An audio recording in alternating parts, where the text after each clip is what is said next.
Hi guys! Magandang gabi! Welcome back po dito sa Gandara sa You channel for Showbiz Update. Andito na naman nga po akong muli nagbabalik ang nagmamaganda po ninyo kachismosang Kim Pao upang magatid sa inyo ng latest update and fresh happenings patungkol sa kanilang dalawa, kay Kim and Paolo Avellino. And para nga sa gabing ito, ang ating pag-uusapan ay tungkol dito sa tila pag-ilag ng Kim Pao sa mga fans. So, I don't know kung sinasadya ba nila na wag po muna magparamdam or ipaalam na magkasama sila. Maybe kailangan nila ng konting privacy, kaya ganoon. Kasi nung mga nakaraan naman ay okay lang po sa dalawa, sila mismo nagbibigay ng update. So mamaya tatalakayin po natin yan at pag-uusapan na. Kasi napapaisip din po yung ilan na parang may panlilin lang na ginagawa yung dalawa. But before that, sa mga hindi pa po nakaka-subscribe dito sa ating channel, i-click nyo na agad yung subscribe button at notification bell para mag-updated po kayo at ma-notify tuwing may bago tayong chikat, balita tungkol kay Kim and Paolo Avellino. Basta may kinalaman po kanilang dalawa, sagot na po natin yan. So, para sa gabing ito guys, simulan na natin ating update dito sa pagbati ng happy birthday kay Angelica Panganiban. Noong November 4 pala ay birthday po niya. So, best friend nga po ito ni Kimi and ang mga Kim Pao fans ay panay din po ang pati sa kanya. So, November 4, kung hindi ako nagkakamali, 1986 po si Angelica, mga 38 years old, ganon. So, belated happy birthday mula sa mga Kim Pao fans. Ingat kayo palagi. Ingatan ang friendship ninyo ni Kimi at the same time, good health para sa iyong baby. Nawa, muli po kayong magkasama at magkaroon ng vlog tatlo, ang Becky na friendships. Anyway, sabi naman dito na ating mga commentors, sa mga nagdaan nating update, shoutout po Miss Juanita Besa, magandarang gabi. Tama lang na magpakasal na sila. Kasi si Kim may edad na. Baka hindi na magkaanak. Sayang naman hindi na sila maghihirap. O nga no, ang dami ko nababasang ganito na sila worried sa age ni Kim kasi ang babae daw may time lamang po yan. Samantala lalaki kahit matanda na pwede pa. So, worried sila. Syempre, gusto nila magkaroon ng baby si Kimi. Malay nyo naman, hindi na po umabot ng matagal. Mga 2 years from now, ikasal na rin itong si Kim Chu. Baka nga next year na Charot!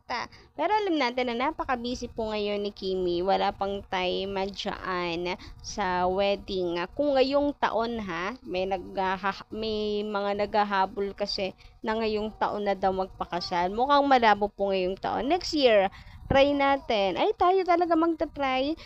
Tingnan natin. And sa 2026, malay nyo naman, pag medyo humupa na lahat, may time na for the wedding.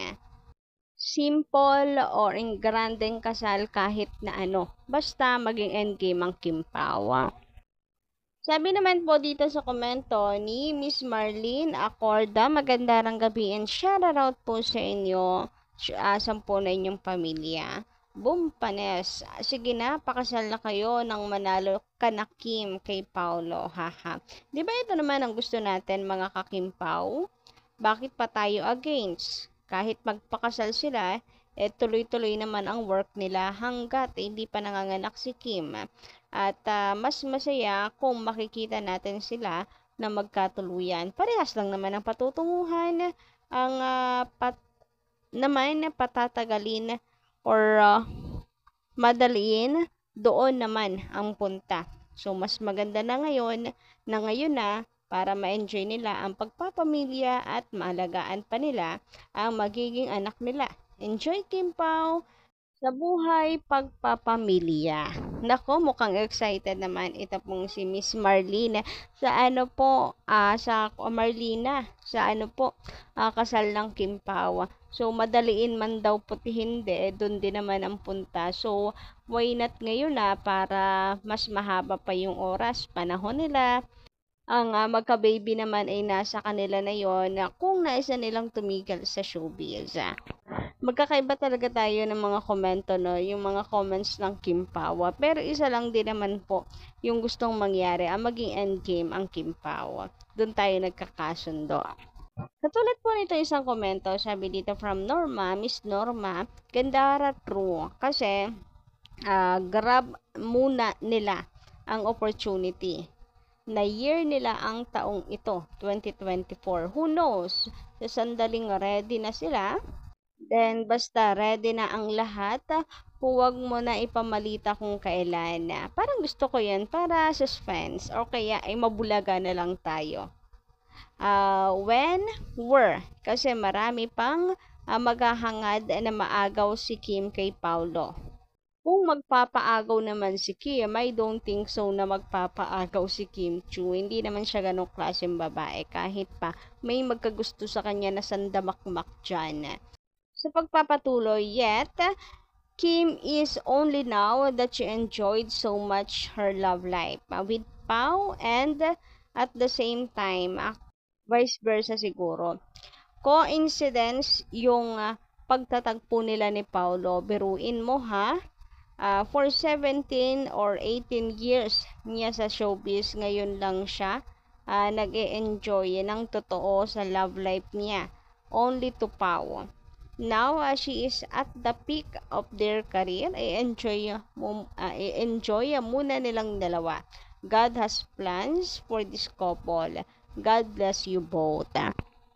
Samantala, natatandaan nyo po ba guys, ito pong last week na update natin na nag-gym, ito pong si Kim Chu na mukhang tahimik, malungkot kasi walang Papi Paulo sa kanyang tabi.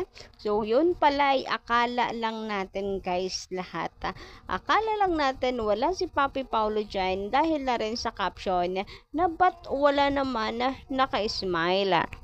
Kasi po parang ipinaparating nung bakit wala na naman naka-smile ay malungkot si Kim Chu dahil wala siyang kasama mag-gym ngayon. Yun yung impact sa atin, yung dating sa atin. Kaya akala natin walang Papi Paulo, pero ang totoo, nandyan pala si Paulo, lagi pala talaga silang magkasama. Kaya from now on, i-assume na natin guys, basta nag-workout si Kim, hindi man natin makita sa paligid si Papi Paulo or vice versa, ay nagtatago lang po ang isa sa kanila. Magkasama yung dalawang yan. Lagi silang magkasama. Katulad na lamang nitong latest upload ni Papi Paulo sa kanyang social media account. Ito yung latest post niya na kung saan nasa gym nga po siya nagbo-workout. And tingnan nyo guys, yung damit dito ng kanilang gymmate ni Kim Chu.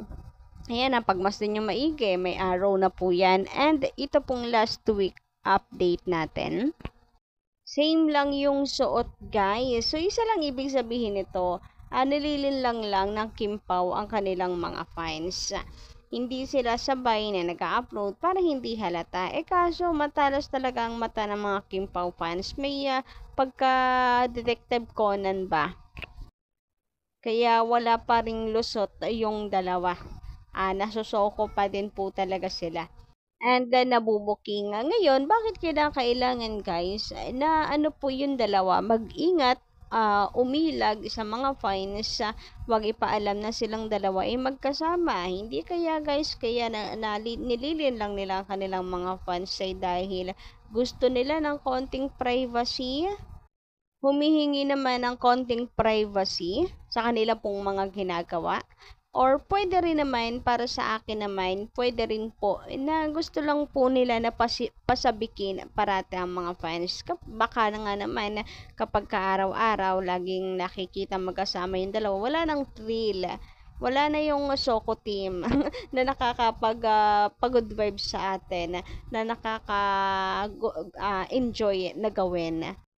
Pakwis ng Kim Pao sa mga fans, pabilisan ng mga mata, pagalingan ng sagot, magkasama ba sila, pabilisan, magsoko, gano'n.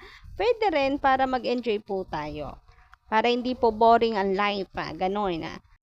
Kayo po ba guys, ano po ang palagay ninyo? Pa-comment ka lang po dyan sa baba. And don't forget to click the subscribe button and notification bell para po sa iba pang mga balita. Maraming salamat. Kita-kits po tayo sa susunod nating update.